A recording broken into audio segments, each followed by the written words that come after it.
Actimedia is a lifestyle PR and digital company. We started 25 plus years back, and I started the company in 1998. I'm ex a PR company called IPAN, which is part of JWT, and I realized a need for a very specialized agency early on. So we started Actimedia as a lifestyle agency then, which was in 1998. And now Trupti is our co-director in Actimedia. I think at the time that he started the firm, it was also post liberalization in India. International brands were coming into the country.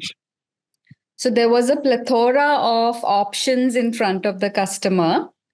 And each of these brands needed to create an individual space for themselves. And that's where I think the power of lifestyle PR and branding, etc., came into use.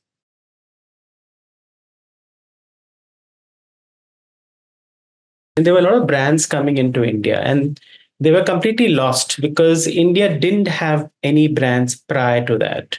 So even had to typically the thing was when your cousin is going abroad, they used to tell them to get them perfumes, get soaps, get toothpaste, get everything.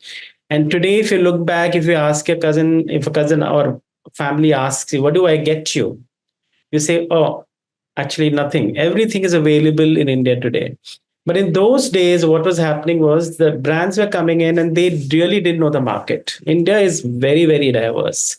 Even one state to the other differs because the language changes, food habits change, festivals change, people, how they look also change, the way they dress also changes. So it's a very complex market in terms of the sheer size of it, but it was very attractive, of course, like even more so today because everybody's targeting India because the sheer population is so huge that it's like a well without a bottom. Doesn't matter how many brands you throw in, somebody will buy them. So one had to give a direction, one had to give an understanding what works, what doesn't work. So just for example, English is an elite language technically. People who've been educated in good school speak English. But interestingly, even if they study in good school in a smaller or some other state, they they may have been taught English. They were in an English school, but they don't necessarily speak great English. So second language is extremely important in India. In fact, the second language newspapers are 10 times of the English newspaper. So it's a very, very different market. So we gave them that understanding, we gave them that exposure. And of course, since we started to specialize early in lifestyle, we kept getting these apparel brands and jewelry brands and spas and you know products in that space. So we became specialists in lifestyle and we were the first ones to do it actually.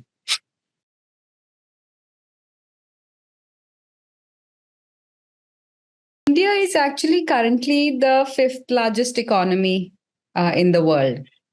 And the median age is very young. It's possibly lesser than 28 years of age. So there is, along with the opening up of the market, there is a very high inclination to spend on goods and travel and consumption. So the Indian customer is now primed and ready. They know what their options are. They are willing to spend.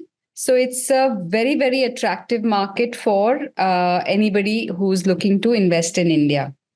And especially because we are talking to the travel and lifestyle network community, I think the Indian travelers' passion for exploring and for trying new experiences, etc., is well known now. So it's an open and ready market. Yeah, in fact, Indians typically travel around the country. So Thailand is the number one hotspot for Indians.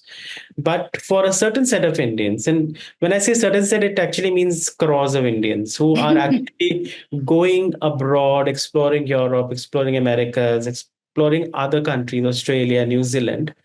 So that's a huge market. So a lot of tourism boards have become very interested in Hmm. targeting India as a sole point for marketing for them. In fact, a recent study has said that India's outbound travel has the potential to grow from 13 million in 2022 to 80 million in 2040. So that's the kind of jump that the Indian market is looking at.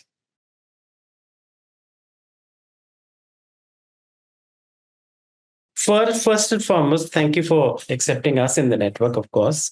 We are very happy to be a part of it. What Firstly, it gives me 23 offices across the world.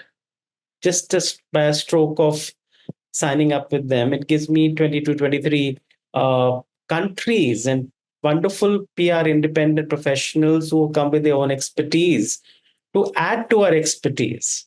So that first and foremost is a wonderful thing for us.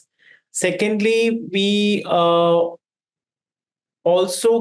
are looking forward to doing joint pitches, learning from each other, understanding each other's market. And like Trupti also mentioned earlier, India has become like the apple of everybody's eye suddenly because of the sheer population. So a lot of people are targeting in India. So we can do a lot of joint pitches.